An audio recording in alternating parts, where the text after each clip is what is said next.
வணக்கம். பெங்களூரில் விஜயின் ஜனா நாயகன் திரைப்படத்தின் முதல் நாள் முதல் காட்சி டிக்கெட்டுகள் விற்றுத் தீர்ந்து திரையரங்குகள் நிரம்பி வழிவது போன்ற பரபரப்பான செய்திகளையும் ரசிகர்களின் உற்சாகத்தையும் நாம் இன்று பார்ப்போம். விஜயின் அரசியல் பிரவேசத்திற்கு முந்தைய இந்த கடைசி படம் என்பதால் ரசிகர்கள் மத்தியில் பெரும் எதிர்பார்ப்பும் உணர்ச்சி நிலவுகிறது. பெங்களூரில் முன்பதிவு சென்னைக்கு முன்பே தொடங்கி அதிவேகமாக விற்றுத் தீர்ந்தது கர்நாடக ரசிகர்களின் மோகத்தை வெளிப்படுத்துகிறது. காலை 6 மணி முதல் நடைபெறும் காட்சிகள் அனைத்தும் நிரம்பி வழிகின்றன. ஒற்றை திரையரங்குகளில் டிக்கெட் விலை 800 ரூபாய் முதல் 1000 ரூபாய் வரை இருந்தாலும் ரசிகர்கள் தங்கள் ஆர்வத்துடன் வாங்கி முடித்துவிட்டனர். கர்நாடகாவில் மட்டும் 1 கோடி ரூபாய்க்கும் மேல் முன்பதிவு வசூல் ஈட்டியுள்ளது. இது இந்தியாவின் மற்ற பகுதிகளுக்கு முன்பே நடந்தது.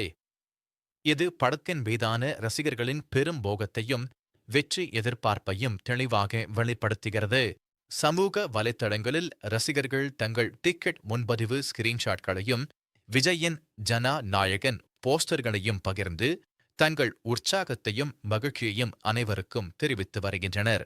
ஜனவரி 9, 2026 அன்று பொங்கல் பண்டிகையை முன்னிட்டு உலகளவில் வெளியாகும் ஜனா நாயகன் ஒரு அரசியல் அதிரடி நாடகமாக உருவாக்கப்பட்டுள்ளது ரசிகர்களை மேலும் கவர்ந்துள்ளது.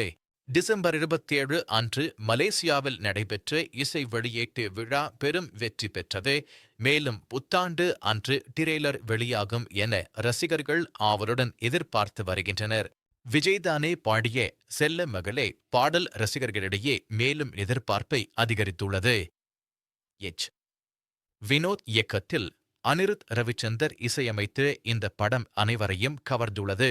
பெங்களூரில் ஜனா நாயகன் திரைப்படம் ஏற்படுத்தியுள்ள இந்த மாபெரும் அலை மற்றும் ரசிகர்களின் பெரும் கொண்டாட்டம் தமிழ் சினிமா வரலாற்றில் ஒரு புதிய அழகிய அத்தியாயத்தை எழுதுகிறது.